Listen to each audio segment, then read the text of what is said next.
नमस्कार दोस्तों, आज के इस वीडियो में हम क्लास 12th के टॉपिक मैट्रिक्स पर बात करेंगे, जिसमें हम टाइप्स ऑफ मैट्रिसेस पढ़ेंगे कि अलग अलग तरह के टाइप होते हैं मैट्रिक्स के। देखते हैं, सबसे फर्स्ट इसमें कॉलम मैट्रिक्स। कॉलम मैट्रिक्स क्या होती है? A matrix is said to be a column matrix if it has only one column. क्या होना चाहिए? कॉलम एक ही होना चाहिए।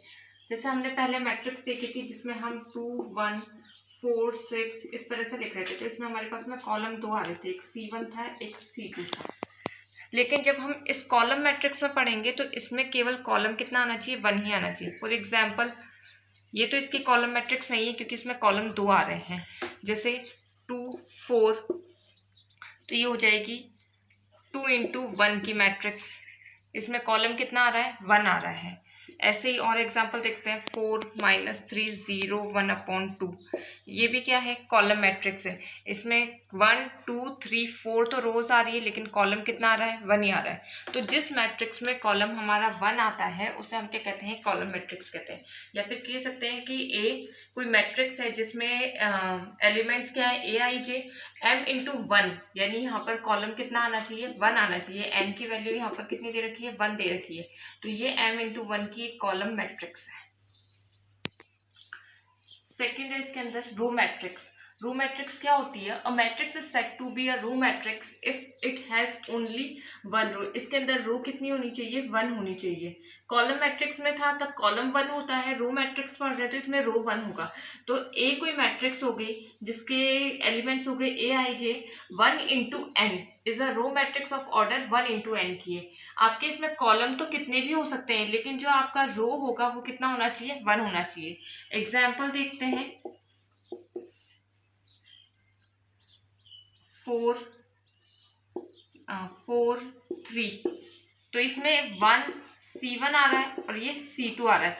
कॉलम तो 2 आ रहे हैं, लेकिन रो कितना आ रहा है? रो हमारे पास में 1 ही है। तो ये 1 × 2 की कॉलम रो मैट्रिक्स हो गई।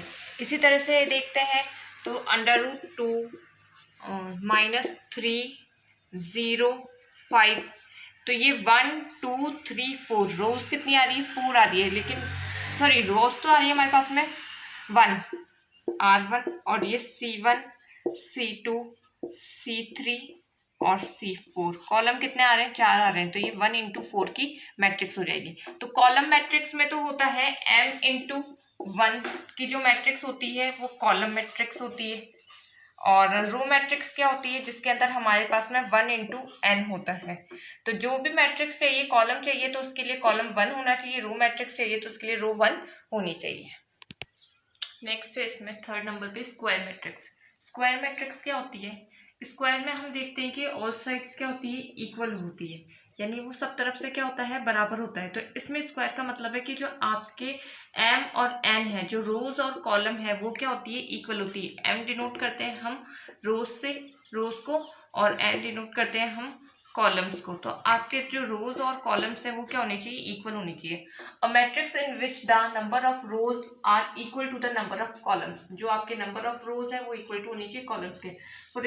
देखते हैं, एक कोई मैट्रिक्स है जिसके एलिमेंट्स है AIJ m × m लिख रखा है, यानी हमने m = n बोला तो n को रिप्लेस करके हमने m ही लिख दिया। तो इसे square matrix of order m क्या ऑर्डर में ही कोई मैट्रिक्स है। लेते हैं एग्जाम्पल, जैसे हमें m = n = 2 ले रहे हैं, तो इसका क्या मतलब है कि आपके पास में m भी 2 है और n भी कितना है? 2 है। तो ये 2 × 2 की मैट्रिक्स बनेगी। तो ये क्या हो गई? स्क्वायर हो गई। इसमें जो नंबर है रोज के वो भी 2 है और कॉलम्स भी कितने हैं? 2 है। 2 × 2 की बनाते हैं, 4 -3 0 √2, ये कितने की बन गई?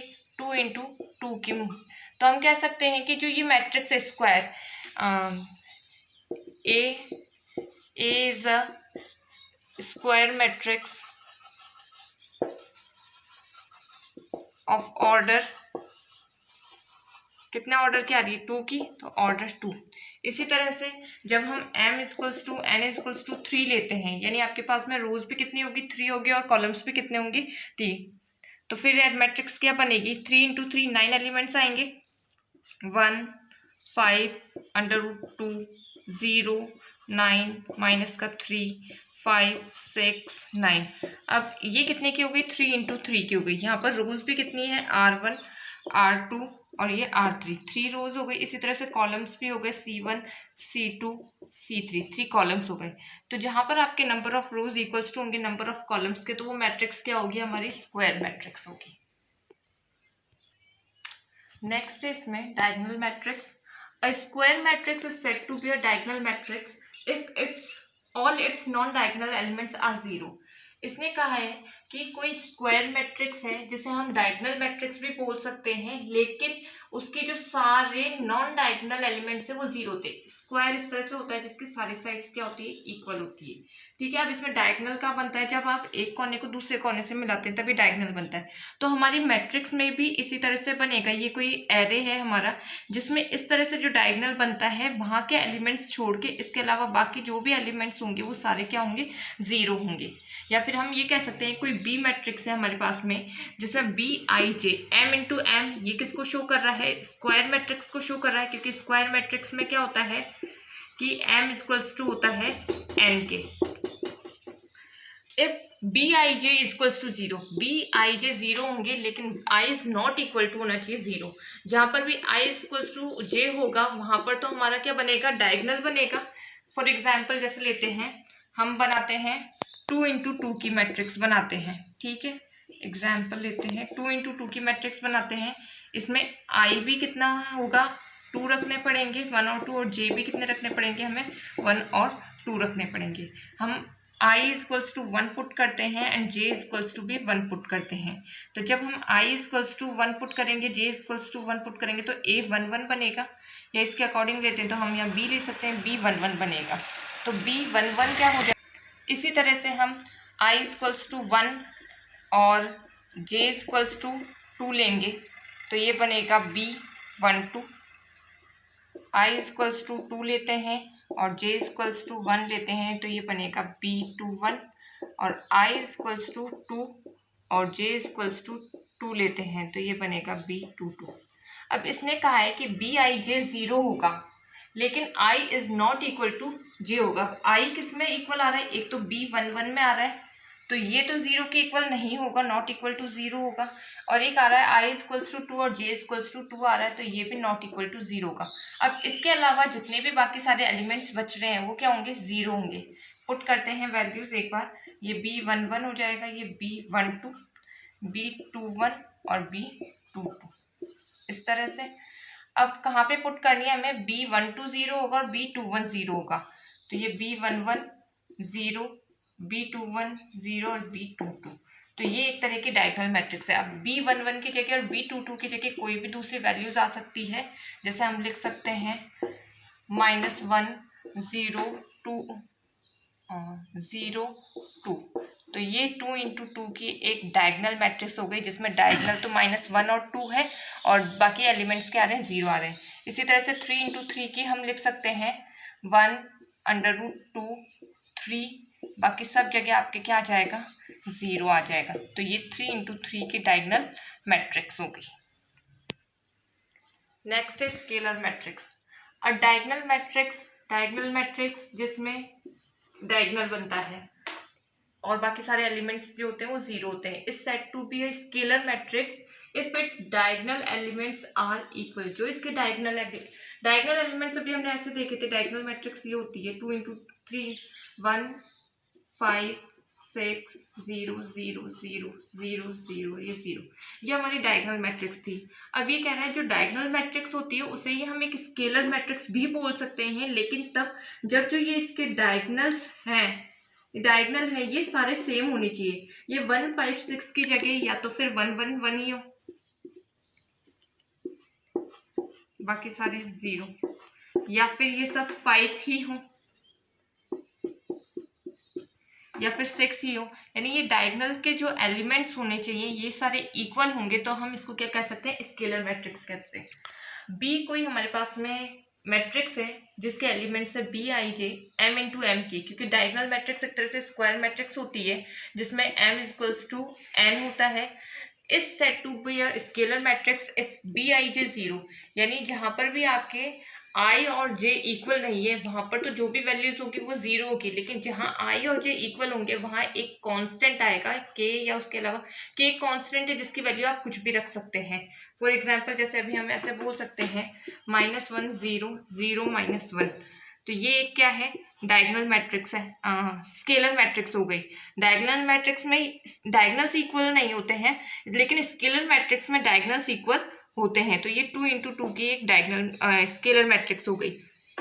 इसी तरह से 3 × 3 की लेते हैं, √3 0 0 √3 0 0 0 0 √3। अब इसमें यहाँ i और j की वैल्यू कितनी है, 1 है। यहाँ i और j की वैल्यू कितनी है, 2 है। यहाँ i और j की वैल्यू कितनी है, 3 है। तो जहाँ i और j की वैल्यू इक्वल है वहीं पर ही ये वैल्यूज तीनों की आ रही है, सेम आ रही है। और जहाँ i is not equal to j है वहां पे सब जगह क्या आ रहे हैं, 0 आ रहे हैं। तो ये हमारी स्केलर मैट्रिक्स हो गई। नेक्स्ट है identity matrix, a square matrix in which elements in the diagonal are all 1।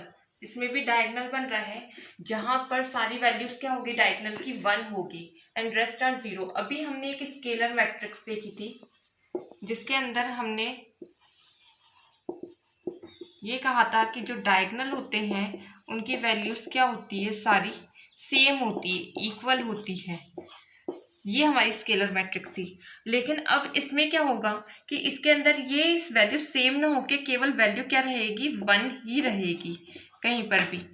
अगर आप 2 × 2 की भी लिखते हो तो भी ये क्या हो जाएगी, 1 हो जाएगी। 4 × 4 भी लिखोगे तो डायगोनल पर जो वैल्यूज आ रही है वो क्या होनी चाहिए, 1 होनी चाहिए। कह सकते हैं कोई मैट्रिक्स है B जिसकी एलिमेंट्स है Bij, n × n में है, ये स्क्वायर मैट्रिक्स को शो कर रहा है, m = n होता है, इसलिए is an identity matrix if Aij जो एलिमेंट्स है वो 1 होंगे जब i = j होगा, और जब 0 होंगे जब i की वैल्यू j के इक्वल नहीं होगी। जिस तरह से हमने लिया यहाँ पे A11 है, i = j = 1 है, और यहाँ A22 है, i = j = कितना आ रहा है, 2 आ रहा है। जहाँ तो वैल्यू क्या आ रही है, 1 आ रही है, और बाकी रेस्ट पे क्या आ रही है, 0 आ रही है। इसी तरह से यहाँ A11 पे आ रही है, A22 पर आ रही है, A33 पर आ रही है। जहाँ पर ij इक्वल है वहाँ तो 1 आ रही है, और बाकी रेस्ट पर क्या आ रही है, 0 आ रही है। जो आइडेंटिटी मैट्रिक्स होती है जिसे हम डिनोट करते हैं i से, तो हम लिख सकते हैं i = 1 0 0 1। तो ये हो गई 2 × 2 की एक आइडेंटिटी मैट्रिक्स हो गई। लास्ट है zero matrix, if all elements are zero denoted by O. इसको ओ से डिनोट करते हैं। इसमें जितने भी एलिमेंट्स होंगे वो क्या होंगे, 0 होंगे, इस तरह से, या फिर 0 0 0 0 ये हो गई, या 0 0 ये हो गई। तो इसमें जितने भी एलिमेंट्स आ रहे हैं वो सब क्या आ रहे हैं, 0 आ रहे हैं, इसलिए इसको क्या बोलते हैं, जीरो मैट्रिक्स बोलते हैं, या नल मैट्रिक्स भी बोलते हैं।